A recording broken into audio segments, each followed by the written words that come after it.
possibilidade de acertar, né? Tentando. Né? Essa é a ideia. Essa é a ideia, não é, Sônia? Bom, vamos entrar na aula de hoje? Sim. Vamos entrar na aula de hoje? Deixa eu ver se eu compartilho com vocês aqui a minha tela. Chegou aí para vocês?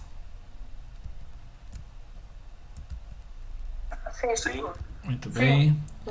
Eu tô com um problema aqui que quando eu fecho o meu microfone, o áudio do pessoal que está no Facebook e no YouTube desaparece. Então eu vou manter o meu microfone aberto. Peço desculpa pelos barulhos, né, quando eu não estiver falando. Bom, vamos falar um pouquinho. O tema hoje é o módulo da apostila. É o módulo um e o tema 2, né? Que é na apostila está mediunidade, metapsíquica e parapsicologia. E eu estou chamando a aula de espiritismo, metapsíquica e parapsicologia, né? Então nós vamos caminhar aqui por esse viés, né? Vamos fazer primeiro um preâmbulo aí de coisas que eu fui lembrando conforme eu fui lendo a aula de hoje. E vamos começar lá do magnetismo, né? O magnetismo é um período anterior ao espiritismo, né? Kardec foi um estudioso do magnetismo. Os bibliógrafos biógrafos de Kardec falam que ele estudou cerca de 35 anos, né, o magnetismo. Ele praticava. E o magnetismo tem duas técnicas, né, que a gente hoje conhece. Uma delas é a aplicação dos passes ou as terapias realizadas pelas mãos. E naquela época a forma de curar lá era muito rudimentar, né? Na época de Kardec, estou falando, tá bom? É, Antes de 1850. Kardec nasceu em 1804. Faz tempo. Então as técnicas lá eram muito de curar, eram muito rudimentar. E o magnetismo vem com uma proposta de humanizar a cura, né?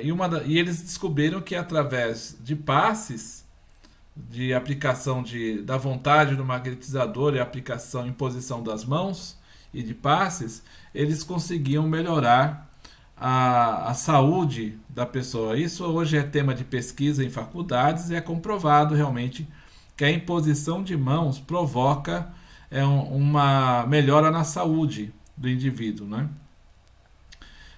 Bom, e tem uma outra técnica muito utilizada no magnetismo e conhecida hoje, que se eu não me engano, chama hipnoterapia ou hipnose, né? Ela nasce aí com os magnetizadores. Lembrando que Freud ele utilizou a hipnose para curar o que ele chamava de histeria, que era um comportamento que não tinha nenhuma era um estado, né, físico da pessoa que não tinha nenhum motivo físico. Por exemplo, uma pessoa não conseguia andar, mas fisicamente estava tudo normal, mas ela não andava. Então, através da hipnose, Freud fazia com que a pessoa andasse, e quando ela voltava da hipnose, ela continuava andando. Só que não era uma cura duradoura. Era uma cura que durava um certo período e aí voltava ao estado normal. Então o Freud abandonou essa prática por não conseguir uma cura duradoura. Bom, depois do magnetismo, nós tivemos aí o moderno espiritualismo, que foi o que chamou a atenção de Kardec também, né? Com o episódio das irmãs Fox nos Estados Unidos, Nós não vamos falar sobre isso, mas já era as manifestações físicas dos espíritos, através de pancadas, através de movimento de objetos, materializações. Então isso desperta o interesse da pesquisa de Kardec. Aí vem um próximo momento que é o Espiritismo. O Espiritismo com Allan Kardec.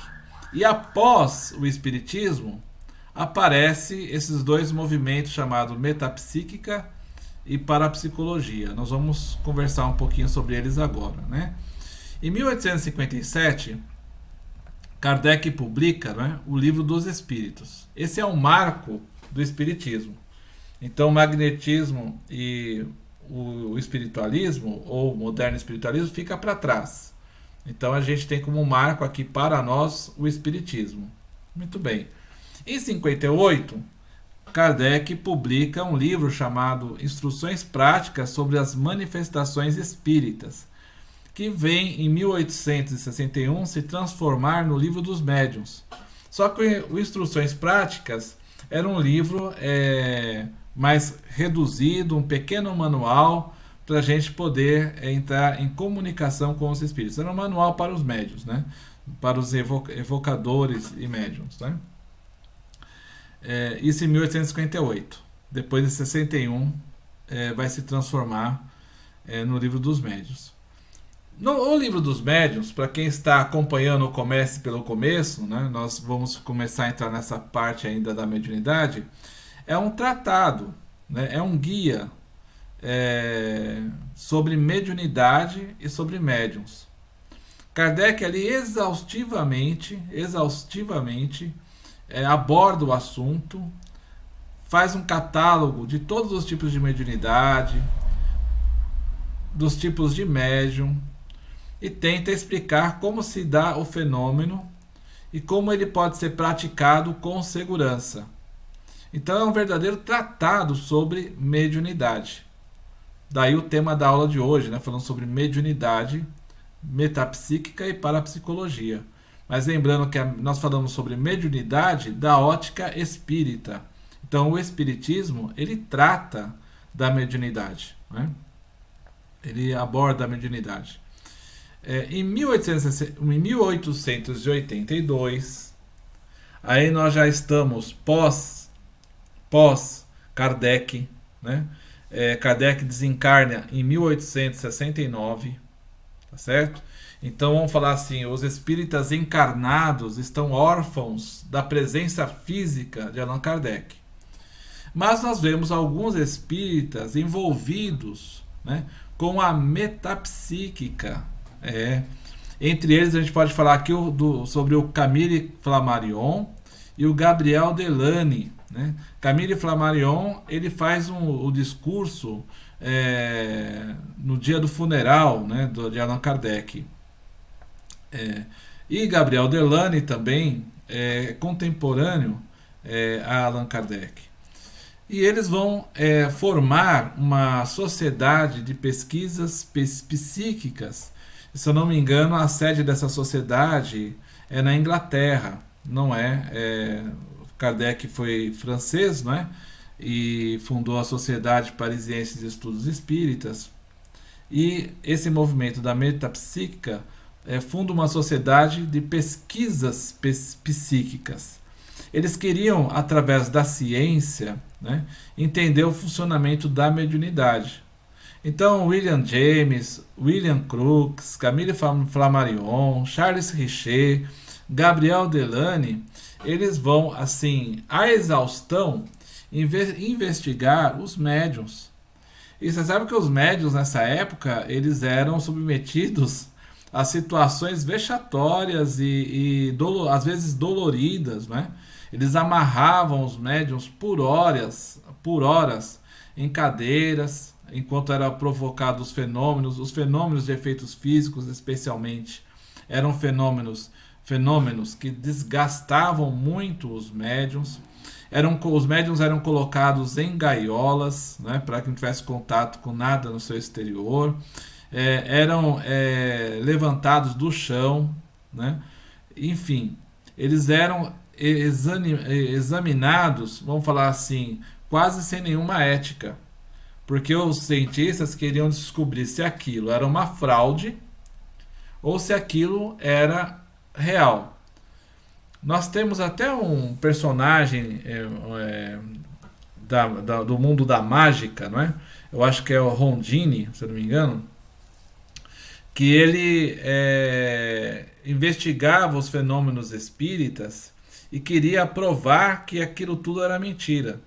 Ele até vai brigar com o espírita que você publicou aqui no comentário. Deixa eu ver se eu consigo ver o comentário aqui que você fez, o Charles. Aí pode. Charles não, Napoleão, né? Isso, era ele, você escreveu, tá bom. Era o Rondini, né? E ele até brigou com um espírita inglês chamado Arthur Conan Doyle, que tentou escrever a história do espiritismo. É o autor daquele personagem Sherlock Holmes, era um escritor famoso, e ele era espírita, né? E escreveu um livro, História do Espiritismo, só que a visão do espiritismo inglês, americano, que era diferente do espiritismo francês em algumas partes, né? E o Rondini, ele vai brigar até com esse espírita porque ele queria provar que todos os espíritos estavam errados e a mediunidade era uma fraude. Só que o fenômeno da mediunidade era verdadeiro, né? É verdadeiro, né? Era e é verdadeiro, né? Então, a pesquisa de William Crookes, Camille Flammarion, Charles Richer, Gabriel Delany, William James e outros acabaram atestando que o fenômeno espírita é autêntico, que eles não conseguem explicar o fenômeno, mas o fenômeno em si é autêntico. Foi através dessas pesquisas, por exemplo, que Charles Richer definiu o ectoplasma, que não era conhecido ainda, né? Mas nas sessões de materialização, essa substância que saía pelo nariz, pela boca, pelos ouvidos do médium, em especial a médium Eusápia Paladino, né? Em especial a médium Eusápia Paladino, ele estudou e deu o nome a essa substância de ectoplasma. Então, ectoplasma não é uma palavra propriamente espírita, porque não veio ali das obras de Allan Kardec. Allan Kardec fala sobre fluido magnético, fluido espiritual, fluido animalizado, né? Mas não fala sobre o ectoplasma, porque só vai aparecer depois, através dos pesquisadores, né, que se dedicavam ao estudo metapsíquico, né? E eles tentavam dissociar o estudo da mediunidade da moral, da religião, né? Da prática religiosa, especialmente, né? Dos outros ensinamentos que vêm, por exemplo, a respeito da reencarnação, tentavam dissociar dessa parte filosófica e religiosa do espiritismo, né? E olha só que interessante, né? Kardec, no Livro dos Médiuns, denomina fenômenos inteligentes, né, aqueles que são provocados, né, pela ação dos espíritos, através dos médiuns, né, e traz ali uma comunicação inteligente, um conteúdo para ser lido, para ser meditado, refletido, seja através da escrita, da fala, né, utilizando também, né, a capacidade inteligente do médium, né? Então são os fenômenos inteligentes. Aí a metapsíquica vai chamar esses fenômenos inteligentes que já estão lá catalogados no Livro dos Médiuns, vai chamar de fenômenos objetivos. Vai mudar a terminologia espírita, né? E mais para frente a parapsicologia vai chamar esses fenômenos, né? Vai enquadrar esses fenômenos no que eles chamam de percepção extrasensorial. Então são os mesmos tipos de fenômenos já estudados por Allan Kardec e catalogados no Livro dos Médiuns, mas que na metapsíquica e na parapsicologia vão receber outra nomenclatura e vão ser definidos com outras palavras de forma diferente, alguns desconsiderando, né, o espírito desencarnado, considerando apenas o espírito encarnado, né? Já os fenômenos de efeitos físicos, que Kardec também estudou ali no livro dos médiuns, né, que se dá através de pancadas, batidas, movimentos de objetos, escritas diretas e outros fenômenos de voz direta e outros fenômenos físicos, na metapsíquica foram classificados como os fenômenos subjetivos. E na parapsicologia, de psicocinesia, né? Então, a metapsíquica e a parapsicologia estudam, né, têm quase o mesmo objeto de estudo do espiritismo. Na época de William Crookes, Camille Flammarion, que era mais próxima de Kardec, eles aceitavam a interferência dos espíritos desencarnados. Mas a metapsíquica vai se transformar na parapsicologia. Vai deixar de existir esse movimento chamado de... essa chamam de pseudociência, né? A metapsíquica vai deixar de existir e vai se transformar na parapsicologia, né? Em 1889 que um estudante da metapsíquica, né, um teórico, um pesquisador, Marx de Sor, cria o termo parapsicologia. Ele vai criar esse termo, né? E aí a parapsicologia vai ser mais materialista, né, do que a metapsíquica, porque ele vai enquadrar que tudo o que acontece é um fenômeno, né, do indivíduo, do subconsciente do indivíduo, da mente do indivíduo, da alma do indivíduo. E nem todos consideram a alma, né, como nós espíritas consideramos, que a alma seja o espírito encarnado. Alguns consideram a alma como algo que faz parte do nosso organismo e pode deixar de existir após a morte, ou pode não mais conviver conosco, indo para outra região incomunicável com a nossa aqui na Terra, né? E isso é um conceito bem próximo dos nossos irmãos evangélicos, né? E que não acreditam, né? Evangélicos, deixa eu mudar para protestantes, né? Que não aceitam a comunicação dos espíritos, porque para eles é impossível, né, que a alma de alguém que viveu aqui na Terra possa entrar em comunicação após a sua morte com uma pessoa aqui ainda neste mundo, né? Bom, o grande teórico da metapsíquica é Charles Richer. Nós já falamos dele um pouquinho lá em cima, né? Ele tem um livro chamado Tratado de Metapsíquica, que já foi publicado no começo do século passado, né? Então Charles Richer é bastante conhecido já. E da parapsicologia é um outro estudante chamado Joseph Heine. Ele vai publicar um livro em 1934 chamado Percepção Extrasensorial, né? Aí nós vamos entrar num campo, né, do poder da mente, da telepatia, por exemplo, né, da telepatia. A telepatia não é estudada somente por nós espíritas, né? Fenômeno de transmissão de pensamento, que é colocado lá como inspiração, como intuição, né?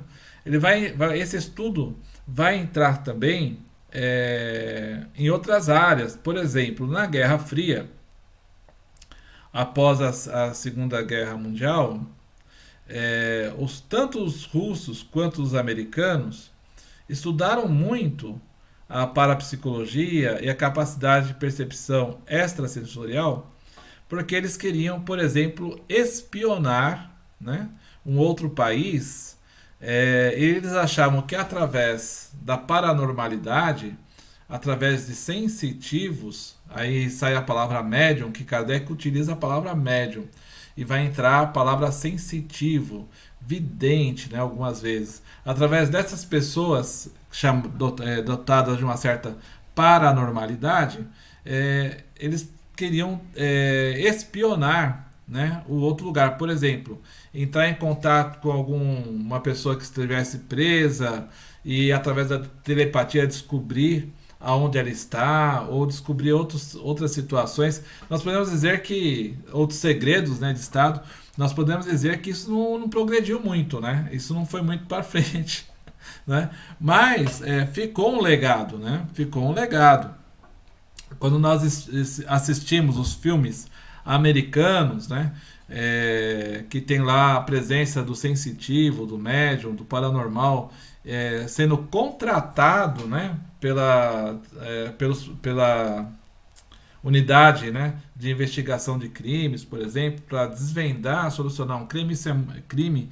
Isso é muito comum lá nos Estados Unidos. Nós estamos pegando a herança desses estudos da parapsicologia, anteriormente da metapsíquica e anteriormente do moderno espiritualismo, né? Que nessa linha de pensamento, o médium ele pode cobrar pelos seus serviços, né? E os espíritas nunca aceitaram, né, essa cobrança, porque não tem como se remunerar o espírito desencarnado, né? Como é que eu posso pôr preço na atividade que não é minha, que é de um espírito, né? Então, dentro do espiritismo, não foi possível proliferar essa ideia, né, da mediunidade paga. Isso, Anderson. Lá nos Estados Unidos, eles utilizam bem essa questão da paranormalidade, né? E um pouco embasado nesse estudo inicial de Heine, com a publicação do livro Percepções Extrasensorial. Aqui no Brasil nós tivemos uma figura folclórica, né, que era o Padre Quevedo, e é folclórica com todo respeito, né? É a forma dele se apresentar, dele falar, e ele tentava explicar tudo através da parapsicologia, né? Então as comunicações mediúnicas, por exemplo, existia um médium aqui no Brasil, mais ou menos nessa época, chamado Carmine Mirabelli. Carmine Mirabelli, ele não era espírita, não, mas ele era médium de efeitos físicos e também tinha uma mediunidade generalizada. Por exemplo, ainda na escola, ele falava em latim sem conhecer a língua. Falava fluentemente o latim, mas não conhecia a língua, nunca tinha estudado. Ele foi trabalhar, por exemplo, numa loja de sapatos e infelizmente perdeu seu emprego porque os sapatos se moviam sozinhos aonde eles estavam, né? Ele provocava esses efeitos físicos. A vida dele não estava indo muito bem por causa disso. Ele acabou sendo internado no Juqueri, numa instituição que tem aqui em São Paulo para tratamento de pessoas com problemas de loucura, entre outros, né, problemas mentais. No Juqueri tinha um médico chamado Franco da Rocha, né, que dá nome também, deu nome, não sei se ainda existe, a um abrigo também de pessoas com problemas de natureza mental, né? Esse Franco da Rocha, ele pesquisa, também tem um nome de um município também isso. Ele vai pesquisar, né, o Mirabelli. Ele vai pesquisar. Mirabelli é tratado como uma pessoa doida, louca, não é? Mas o Franco da Rocha percebe que os fenômenos que o Mirabelli provocava eram autênticos, que não era uma loucura do Mirabelli, que às vezes ele não tinha controle sobre o que estava acontecendo. E várias vezes no consultório desse Dr. Franco da Rocha ocorriam fenômenos de efeitos físicos, como o movimento de objetos dentro do consultório durante as consultas que que ele fazia com o Mirabelli. Daí o que aconteceu? Chegou ao conhecimento de Mirabelli a doutrina espírita. Ele foi convidado a estudar e praticar o espiritismo. Estudando e praticando o espiritismo, né, ele conseguiu, vamos falar assim, se inserir novamente na sociedade. Ele começou a controlar o seu fenômeno e teve bastante fama também. Só que teve alguns problemas também na sua vida pessoal, que eu não vou entrar em detalhes, né? Mas ele acabou convivendo, né, com a sua mediunidade de efeitos físicos, entre elas até a levitação, que era a materialização, a levitação e o movimento de objetos, era com as mais extraordinárias faculdades mediúnicas que ele possuía. E ele vai conviver com um médico chamado Alberto Seabra, né? E aí eu lembrei da homeopatia, né? Homeopatia Alberto Seabra. Ele conviveu aqui em São Paulo, né? Eles fundaram uma sociedade de estudos metapsíquica que mais para frente deixou de existir e foi incorporada a uma outra casa espírita, né? Mas é muito interessante nessas informações. O Mirabelli, ele não seguiu apenas, vamos falar assim, a orientação espírita futuramente, não é? Então nós temos aqui a parapsicologia, a metapsíquica, que vai se transformar em parapsicologia e que vai se ocupar, né, das comunicações inteligentes, vamos falar assim, né? Por exemplo, falar numa língua estrangeira, ou escrever uma comunicação mediúnica. Eles têm uma explicação não espírita para isso. Vai se ocupar dos efeitos físicos, por exemplo, os movimentos de objetos. Quem não se lembra, talvez os mais novos não se lembrem, mas tinha lá uma personalidade famosa chamada Uri Geller, que através de programas de rádio e televisão, ele entortava talheres, né, na casa das pessoas, né? Isso está dentro dos fenômenos de efeitos físicos estudados pela parapsicologia. Para a parapsicologia isso é perfeitamente possível, né? E não tem nada a ver com mediunidade ou com espíritos. E também a questão da memória extracorpórea. Vamos colocar assim, aquela pessoa que tem uma experiência de quase morte e consegue ouvir, né, o que está acontecendo no ambiente da sala, e em alguns fenômenos mais interessantes ele consegue ouvir o que está fora do ambiente da sala onde ele está, na experiência de quase morte, né, no estado que a gente chama de coma. Ele pode, por exemplo, ir visitar a sua casa, ouvir o que seus familiares disseram lá, e voltar do coma e relatar o que aconteceu. Então a parapsicologia tenta explicar isso como um registro de memória extracorpórea. Mais recentemente, nós temos o estudo da consciência não local. Não sei se vocês já ouviram essa expressão, consciência não local, que tenta explicar em nós uma consciência, né, que não está circunscrita no corpo. Então eles fazem experimentos, né, para tentar provar que a nossa consciência não fica circunscrita no corpo, que ela pode explorar aí outras percepções fora do corpo físico, né? Ela é não local. Muito bem. O Espiritismo vai falar assim, que tem fenômenos provocados pelo espírito encarnado,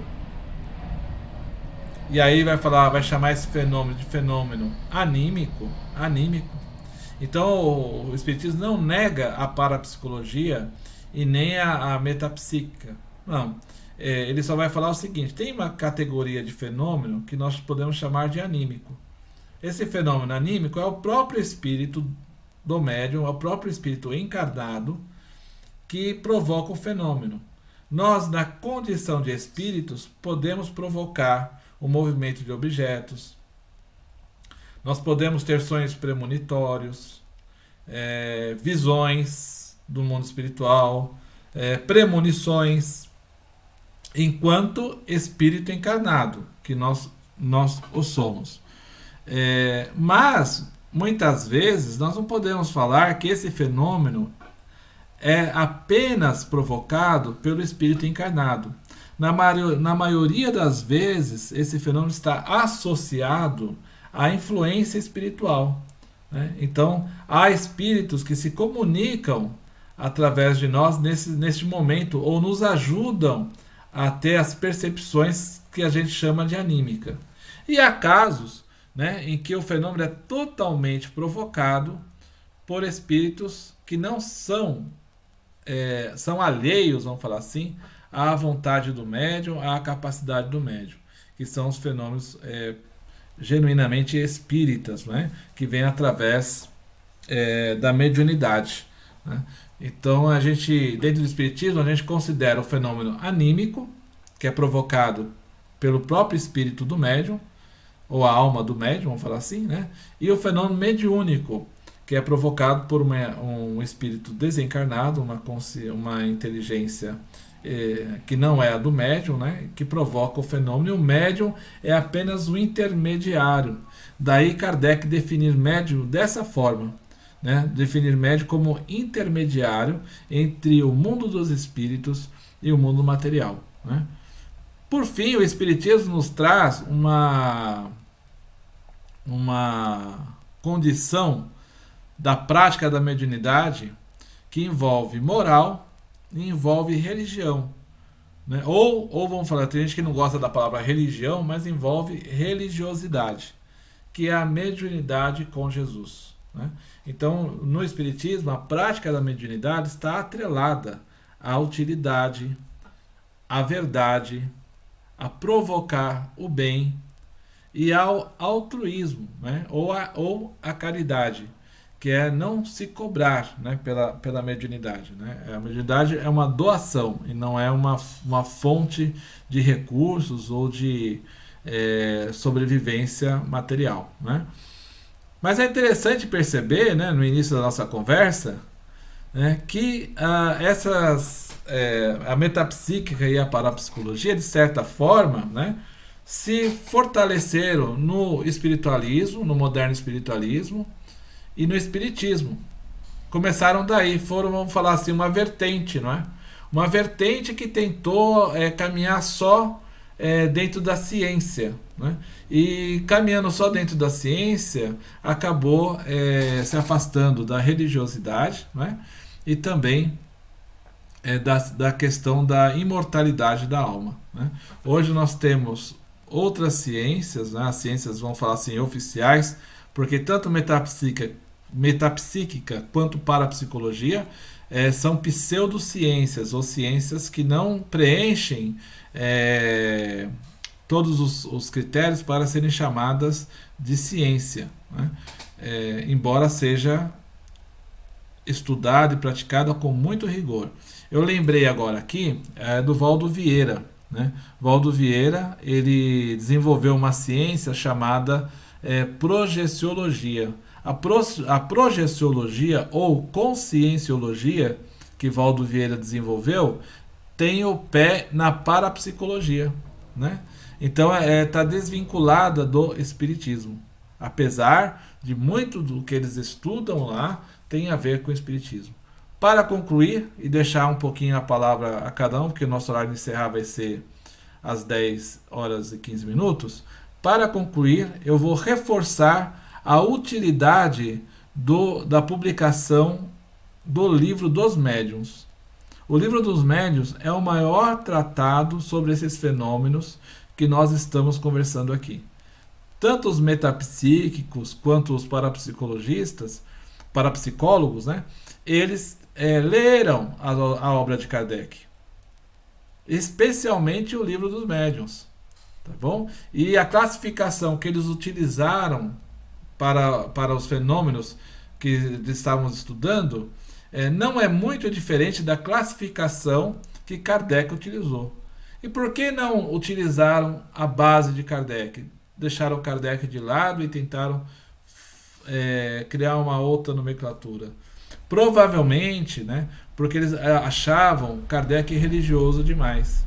Kardec envolvido demais, né, com a questão da qualidade, da natureza das comunicações.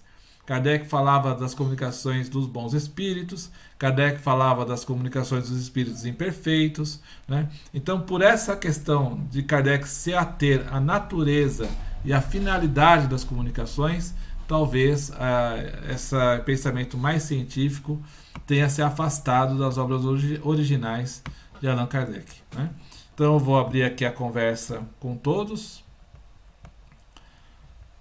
Se alguém quiser fazer algum comentário, alguma pergunta, nós temos ainda alguns minutinhos. Leiam a apostila, tá? O que eu falei aqui está um pouco diferente da apostila. A apostila é mais rigorosa com os termos e eu fui menos rigoroso. Eu fui mais... tentei fazer uma aula mais interessante, tá? Espero que tenha sido. Foi sim, com certeza. Edmar, uma dúvida. Em relação à gênero, ela entra em algum desses fenômenos, né? Seria um fenômeno anímico? Você perguntou a gênero? Isso, a gênero. Então, a gênero é quando o espírito se materializa e nos causa a confusão de que ele está encarnado. Então, é uma presença praticamente física, não é? Essa manifestação é uma materialização, então está enquadrado dentro dos mediunidade de efeitos físicos, que Kardec chama de efeitos físicos, não é? No caso da metapsíquica, ele vai chamar de fenômenos subjetivos. E no caso da parapsicologia, deixa eu pegar aqui minha cola, ele vai chamar de psicocinesia, né? Então esse mesmo fenômeno é estudado pelos três e Kardec chama de fenômeno de efeitos físicos, a gênero. Obrigada, Edmar.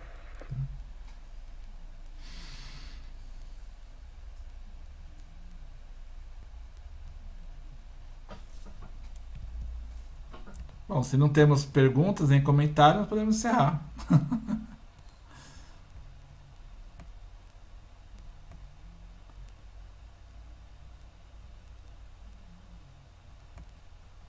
Então vamos para o encerramento. Cláudia, você faz pra gente encerramento? Você que tá aí, eu tô te vendo aí agora, você abriu o vídeo, tá aí.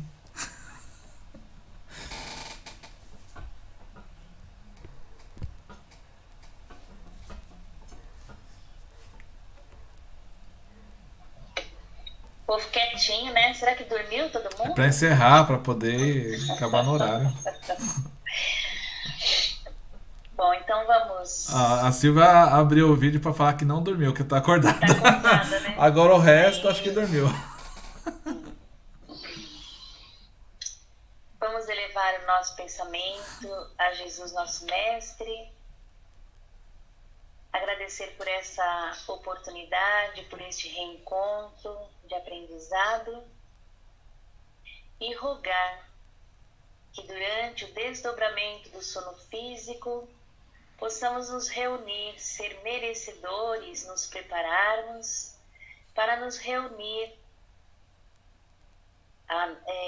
durante o sono físico e ter assim a continuidade desses estudos, onde o nosso espírito melhor absorva esses ensinamentos e também nos colocarmos à disposição da espiritualidade para o trabalho, se assim formos merecedores e necessários. Agradecemos ao anjo guardião de cada um de nós, aos espíritos amigos, protetores, familiares, a esses benfeitores que trabalharam nessas descobertas, nesses estudos, enfim, agradecer ao orientador espiritual da USE Tucuruvi e rogar que na próxima semana possamos estar de volta para a continuidade do nosso estudo.